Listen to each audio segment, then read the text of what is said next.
It's 1 o'clock, so let's go ahead and get started. I remembered to record this. Finally. We're going to continue talking about plane surface bearings. We'll go through the presentation first, which is only 14 slides long, it's not too bad. Then I'll show you some example videos, some videos that will hopefully make this a little more where you can see it, and then we'll work some example problems. Any questions before I go into this? I think we have our exam next class, right? I better write an exam. Between now and then. All right. We'll write it for you.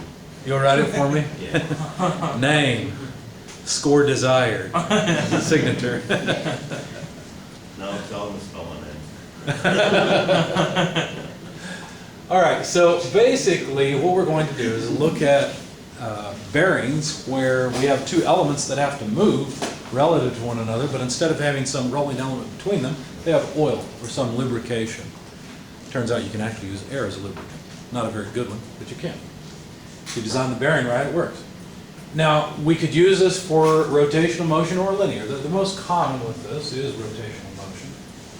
But linear is also, you can have a plain linear bearing also. It's a different design than what we're doing here, but it's still essentially hydroplane. Some terminology we need in round or rotating bearings. The bearing itself is typically not the housing, it's the material that's used to, well, for its properties. Okay, we'll talk a little bit more about what the various bearing properties are, but there are some important ones. And then the shaft, typically we're talking about a live shaft, so the shaft has a section on it that's called the journal. So some people refer to these as journal bearings, but technically the journal is the portion on the shaft that is made to interface with the bearing. There's always some clearance between the bearing and the journal, and that clearance is there so the oil can go in between. The clearance is usually pretty small. How many people have rebuilt an engine? Anybody in here? A couple of you? When you put the engine back together and you put the crankshaft in place, how did you measure the clearance to make sure that the engine was right? There's a common tool called plastic gauge. You ever heard of it? It's a round extruded piece of plastic that's fairly soft. What you do, for those of you that don't know, usually the housing on an engine bearing is separated. So you can cut it in half, but not cut it in half, it's already cut in half. But you take out two bolts and take off half of it. It's called a cap in that case. Anyway, you put your new bearings in place, you put your journal in place, which is typically on a long crankshaft, so you have multiple of these, and you put plastic gauge in between in the clearance area. And what happens is part of the journal literally contacts the bearing. And you crank down the bolts to the required torque specification, and then you take it back apart again and you see how much the plastic piece is flattened out. Now, the tighter the clearance, the more that will extrude out and flatten out. It's started with a fairly precise known size. And so the amount that it widens out as you squish it determines how much clearance there was. So it's an interesting way to measure. It's a pretty simple way because you end up with a measurement that you can measure with a tape measure. So you don't need calipers in order to measure it down and get micron accuracy. Well, not micron, but micrometer type accuracy. You can get down to the 1/10,000th place, about a tenth of a thousandth, which is pretty good for crude tools like that, a piece of plastic and a measuring tape. Anyway, so there's always some clearance between the journal and the bearing, and the difference between those two, at least on one side, is called the radial clearance, which is the difference between the bearing diameter and the journal diameter divided by 2. The diametral clearance is just twice the radial clearance. You can think of diametral clearance as take the journal, push it to one side, measure the clearance on the other side. That's diametral clearance. Okay? Now, in the example of plastic gauge, what are you measuring, radial or diametral clearance? Diametral, because when you put the piece of trash in here, basically, the piece of plastic, and you squish it together, this side's going to make contact. So you're measuring the diametral clearance. Now, something that's really important is the pressure in the lubricant. So we're going to calculate the pressure in the lubricant as the radial load divided by the diameter of the bearing times the length of the bearing. Yeah? What chapter is this? Oh, sorry, chapter 16. Plane bearings are chapter 16. If I remember correctly. Double check that. Anybody have it? Okay, so you guys have it open. Now, you might look at this and say, well, okay, where did this equation come from? Let me raise the screen For the sake of the camera, I'm going to raise the screen so I can draw on the board. I think I'm going to raise it. I'm holding the button down. It doesn't want to go. I keep forgetting to add this into my slides. I need to make a nice graphic of this, but I've forgotten to do it. And I've forgotten to do a web search. Somebody else has probably already made a nice one, but I keep forgetting to look. I really am just holding the button down. It's just annoying. Anyway, that's enough. So if you think about a plane bearing, let me draw the journal itself. I don't really care how long it is. That doesn't matter.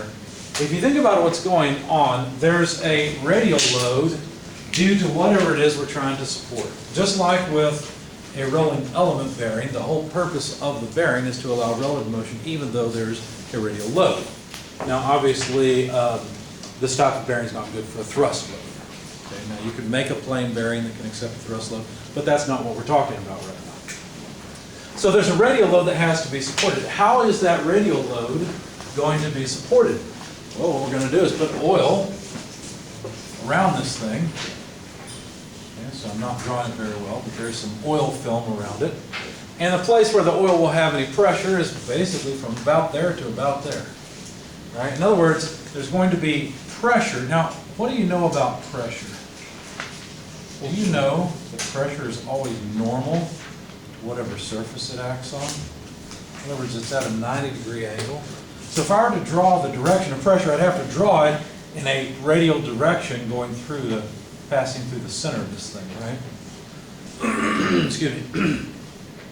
Now, what component of this pressure vector, if you will, well, we usually think about pressure as a scalar, but what component of this pressure would actually provide some support for the radial load? Well, only a small piece of it. A small component that's in the y direction. Most of the, in fact, all of this pressure would be useful for supporting the load. Some of this pressure, or the majority of it, would be useful. You see what I'm doing? I'm taking the projection of all these pressure vectors. I'm sorry for those of you in the back, you might not be able to see this. I'm just interested in the component of the pressure that acts upward, because that's what supports against the radial loads. Now that's all well and good. You might say, well, this is beginning to look like quite a difficult problem, because if we've got the same pressure in the oil, which we won't actually in bearings, but don't worry about that for right now. We're just talking about average pressure in this equation, okay? That's important to know. This is average pressure, not the actual pressure. Not all of the average pressure helps support the shaft. So it seems like it's quite a problem, because we're probably going to have to integrate around here to come up with the component of the pressure that actually supports, right? There's more of it. Let me erase this mess and show you what we're really interested in. There's a component of the pressure at the bottom that's pretty good at helping us, but over here, there's not very much, and I'll indicate that by drawing shorter vectors. Now, as we move off the center, there's still a significant portion of the pressure that's helping to support the shaft, but it's decreasing. I could make a pressure distribution, something like this, okay? Or a pressure component distribution. It's actually useful. I probably shouldn't have drawn that, because there is another actual pressure distribution that we'll get to a little bit later that is in the slides. But for now, understand what we'd like to do is add up all of the pressure per unit area to get the resultant force. Okay, well, what would we end up, where would we end up? It turns out that instead of worrying about all of this area and integrating across that entire face all these little components of pressure, it turns out that you get the same thing, the same result, by taking the diameter times the width. You see the area I'm drawing? Imagine cutting this round shaft. That's what you would see as this rectangle. It turns out, if you just take the average pressure over that area, which is diameter times length, you get the exact same result as the integration would have. Okay? It just works out that way. All you really need is the projected area, in other words. In other words, if I were to look at this shaft from this direction, I would just see a rectangle, and that's the rectangle I would see, and that's the area I need to use. So it turns out it's really simple to relate the average pressure to a projected area, okay, and the radial load. Looking for the eraser. So that's the graphic that I need to somehow either make or find and put into my slides, and I keep forgetting to do it. Okay, I found the remote. Here it is. So this pressure is the average pressure that varies in direction around the lower half of the journal. This R is the radial load, either in pounds force or kilonewtons or whatever system we're working in. And D is the diameter of the bearing, L is the length of the bearing. So far so good? Any questions? Now there's another thing that's really important. It's called the bearing parameter. And it's the fluid viscosity times the rotational speed divided by the pressure that we just calculated on the last slide, okay, the average pressure. Now what is this thing? Well, this number is something that will give us an idea of whether or not the bearing is operating as it should. In other words, think about a journal for a minute. Let's see how strong your intuition is. What kind of oil would you want in between the journal and the bearing? Would you want a very viscous oil or something that's not so viscous? Depends on the situation, doesn't it? Okay, let's go back to the skier. Remember the skier in the video in hydroplaning? Okay. When the skier got up on the, do you think it would be easier for the skier to get up on the skis in water that's not very viscous or honey that's very viscous? I think it'd be easier on honey. You know why? You're thinking of the stickiness of honey and the difficulty in pulling the person through. I'm just assuming that they could get up on the honey in the first place. Okay, obviously the boat is going to have a stronger engine, right? Because the honey's more viscous. But it would be a lot easier for the skier to stay up because the honey is so viscous. I mean, as soon as you start to go down in the honey, there's more resistance. It's going to lift you up, right? So a higher viscosity oil will actually make a thicker film. Okay, it'll actually tend to make the bearing get into the fully, there's a term for this, we'll get to it in just a minute, but it'll turn into hydroplaning very quickly. So basically this bearing parameter, you know, has viscosity first. The higher the viscosity, the higher the bearing parameter. And what this bearing parameter is going to do for us is give us a way to quantify what region of lubrication we're in. Whether we've actually developed full film lubrication. In full film lubrication, the idea is that there's no contact between the two solid surfaces, the bearing and the journal in this case. Just like, now that's good in an engine in your car, that's bad when your tire no longer touches the pavement. It's the same thing, right? Bad with tires, good with engines. Now N is the speed, so it's the rotational speed. Now the faster that the bearing is turning, the higher the bearing parameter. Now how does this relate? Well, again, remember the hydroplane and how the faster the car is going, the more likely it is to hydroplane. So the faster the bearing is turning, the more likely it is to get into full film lubrication as well. And of course, the other thing that makes a difference is how much weight is on the car when we're talking about hydroplaning, right? The more weight that the car has on each tire, the more likely the tire is to be pushed through the fluid, right, and make contact with the ground. In our case, the lower the pressure, the higher the bearing number. In other words, the lower the pressure in the bearing, the higher the probability of that bearing going into full film lubrication. So this ratio is something that's important because we're really interested in this number being high, and there's three different ways of making the number go up. One is by changing the viscosity of the oil, the other is by the speed of rotation, and the last parameter is the pressure, the load that's being applied. The lower the pressure, the more likely it is to get into full film lubrication. So for full film lubrication, where we actually have no touching between the bearing and the journal surface, we want a light load, high speed, and a viscous fluid. I don't know if you guys have noticed, in my lifetime, recommended oils have gotten thinner and thinner. Have you noticed that? It used to be when I was a kid, 10W30 was pretty much the way to go. Now 5W20 or 5W30 is A lot of cars now use like 0W. 0W, yeah, you're right. It's gotten even further. Why are they doing that? Well, tighter tolerances is one possibility, that's right. Better surface finishes is another. Why do you think that the industry, the auto industry in particular, is going towards thinner lubricants? Efficiency, yeah. A lot of it too has to do with gasoline direct injection too, like the way that oil is like circulated through the system. like the PCV usually runs into the air intake. Well, if you have oil vapor going into your air intake and it has to like go back into, going through your air intake into the combustion chamber, then it's like a lighter weight unless it's like slipped past rings and everything. It's real complicated. It's a bit Interesting. but I didn't know that. yeah, that's why like on cars like 2015, 2014 and newer, they recommend like getting an oil catch can is because of the gasoline direct injection. Like having oil recirculating through the combustion chamber and everything. Because like you can easily lose like a quart of oil every 3,000 miles. Wow, I did not know that. So they recommend a thinner oil even though they would lose more oil? Yeah. Huh. It's well, that because the tighter tolerances and stuff like that, but it's also because so much oil is lost. Very interesting. I know that the lower the viscosity of the oil, the easier it is for the bearing to turn in terms of the amount of power that's lost is less. Okay? As long as you're in full film lubrication, a lower viscosity oil means that it's easier to shear the fluid. So that the two surfaces, think about two surfaces where, just think of two flat surfaces. Think about, for example, putting my book down on the table, but before I put it down, I put, say, air between the two. Well, air is not a very good lubricant, right? And so I'm going to get contact between the book and the table.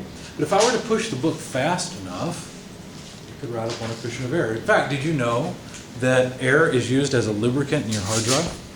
If you have a magnetic hard drive, the head actually flies above the platter a little bit, and air serves as the lubricant cushion. That's actually hydrodynamic lubrication. It turns out also that if you have, well, you can imagine this too. What if I spray out honey? I just squirt out honey all over the table and I set the book on it. Do you think the honey's just going to, or the book's just going to sink through the honey? Well, eventually it would, but before it did, I could push it, right? And especially if it had a lip on the front of it, I could ride the book up on the honey and it would never touch the table. Of course, we have a sticky mess to deal with, but you get the idea. The honey is a lot more viscous than the air and would require a lower speed in order to develop full film lubrication where the book is no longer in contact with the table. Okay? In the same way, that's the idea behind using thicker or thinner oils, because with a thin oil, let's say that I'm pushing the book fast enough that now air is the cushion or air is the lubricant. You can imagine it's going to be pretty easy to push, right? Whereas if I try to push the book across a bed of honey at that speed, it's going to take a lot more work. Anyone want to guess how much horsepower approximately is lost per main bearing in an engine? You actually do lose horsepower per main bearing. It's a couple of horsepower. Some up to about 5 horsepower, some fractional horsepower. It depends on the size of the engine and how well it's made and what oil you've got in it and so on. But the thinner the oil, the less loss there is in the bearings, but the thinner the lubrication film also. So anyway, this is a chart that shows the coefficient of friction, the effective coefficient of friction versus the bearing parameter number. So remember, large bearing parameter numbers means we've actually got full film lubrication. We've got the surfaces separated by a film of fluid and they never touch each other. Whereas on this side, this is called boundary lubrication. This is where the two surfaces actually touch each other and there's oil there to keep them from really rubbing each other, until they fall apart. But this boundary lubrication has an effectively higher coefficient of friction, whereas when you get into full film lubrication, you notice you can get a very low friction coefficient, increasing as the speed increases. Do you know why the friction coefficient would go up as the speed increases? It's because you're shearing the fluid faster, right? Think about the honey a minute ago. If I were to push the honey fairly slowly, I could end up with a fairly low friction coefficient. But since we're dealing with the fluid, the resistance in the fluid goes with basically the square of the velocity, right? So the friction coefficient is going to increase as the velocity increases. What were you going to say? Oh, I looked it up. Like the reason for the lighter oil, like I said, in GDI engines is because the oil's flowing into the combustion chamber. It's getting like caked on the back of the valve and creating a lot of carbon deposits. And the lighter weight oil creates fewer deposits. Okay. And allows for less buildup. And that's why they're using lighter weight oils now. That makes sense. Because usually a lighter weight oil, I think, is a shorter molecular chain. And so it tends to burn off easier, I guess. Makes sense. Okay, thank you. Thank you for sharing that. Now, as the bearing parameter goes from low numbers to high numbers, you move through 3 distinct regions. There's the boundary lubrication region, the mixed film lubrication region, and then the full film or hydrodynamic lubrication region. Typically, you want to design over here or over here. You don't want to design in this range because there's a lot of odd things. Although the friction coefficient is shown as this nice smooth line, in reality, this area is more chaotic and yields unpredictable results. So you want to design for either this region or this region, not the mixed film operation, where you might have boundary or you might have hydrodynamic lubrication. Now, if you don't have any lubrication between two surfaces, you typically get friction coefficients between about a quarter and about a half or so.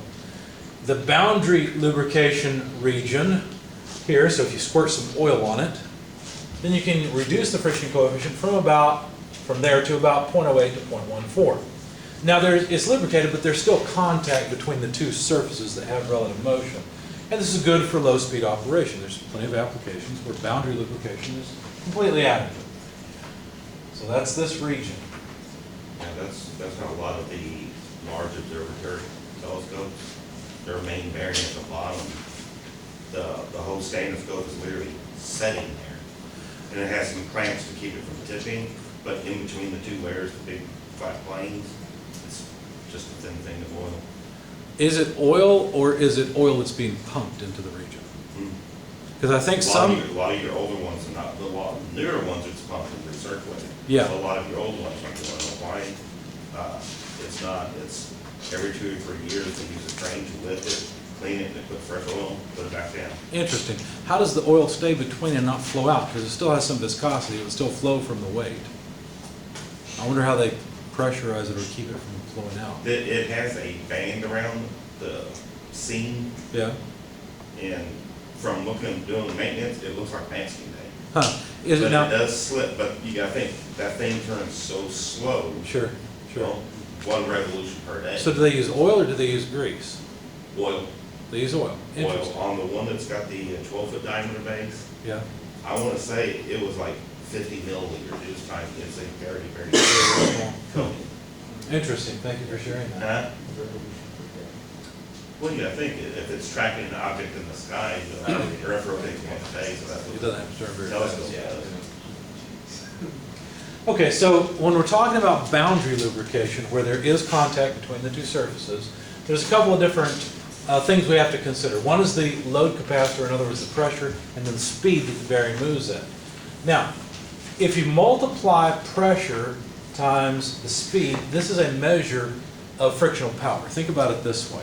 If I take my hands, and I've got some sweat or something on my hands, okay, and I move them, but I don't really press together very hard. Can I get my hands to heat up? Not very easily, right? How do I get my hands to heat up? Well, not only do I have to move my hands fairly fast, but I have to put pressure between them, right? You should try it. If you put pressure between your hands and you just slowly move, that also doesn't heat them up very well, right? But if you put pressure between your hands, significant pressure, and high velocity, very quickly your hands warm up, right? So what's going on in a bearing? Well, if there's contact between the two surfaces, and you have high velocity and high pressure, you're going to generate a whole lot of frictional heating, right? And that's exactly why the product of these two, the pressure and the speed, is an indication of the frictional power. Now, some materials can take frictional work like that better than others. Some fall apart very easily, some don't. There is a table that you will want to mark in your book. It's on page 560, so let's go there. If you're tabbing your books, this is a page that deserves a tab.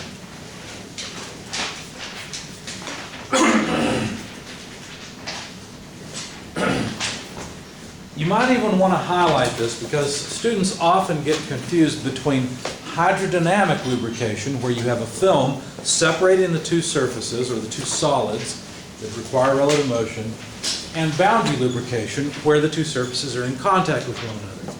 We're still in boundary lubrication. The surfaces are still in contact when we're talking about the PDP product. So if you'll notice at the heading of the table, it says Table 16.1, typical performance parameters for bearing materials in boundary lubrication.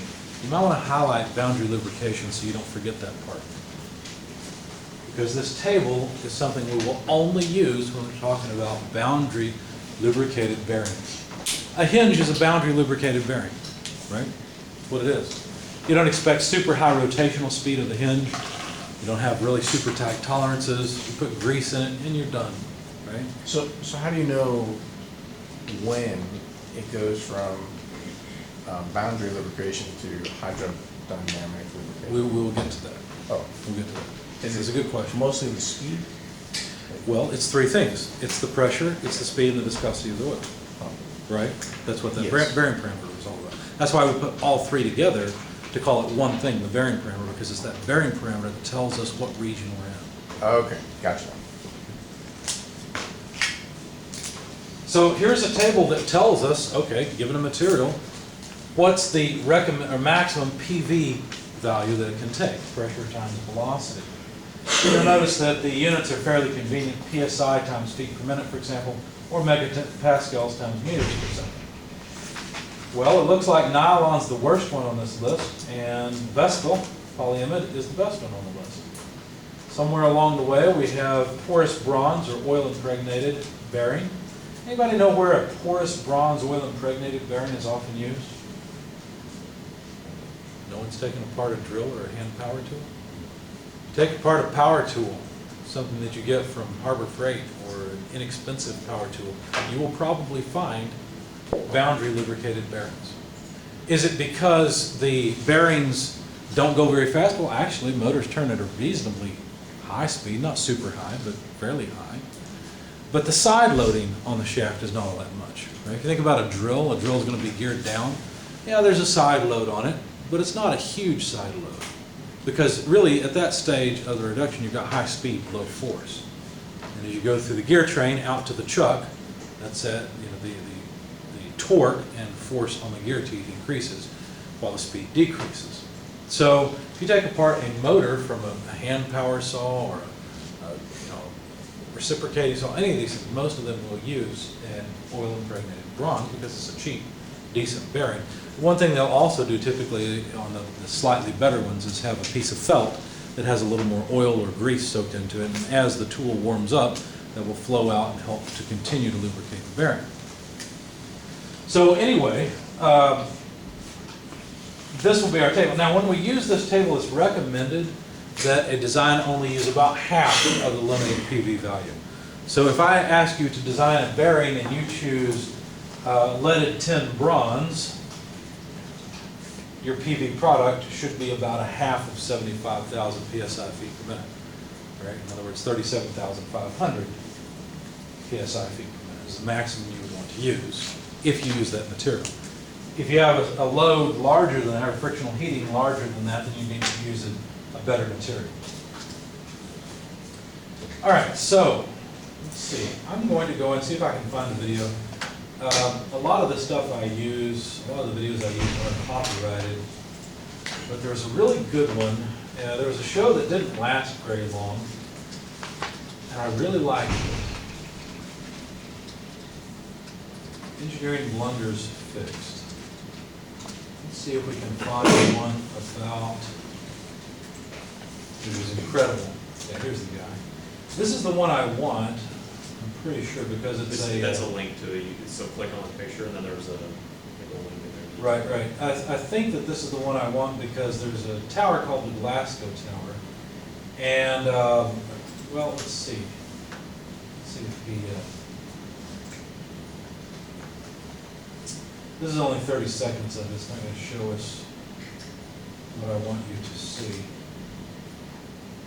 Yeah, that's not it. I'll give you a synopsis because it keeps disappearing off of YouTube.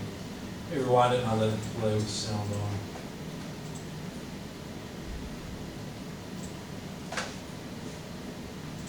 My name's Justin Cunningham. I'm on a mission to uncover the world's most epic engineering blunders and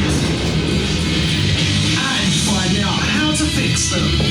That screeching, that grinding, that's metal. Even the biggest brains get things wrong.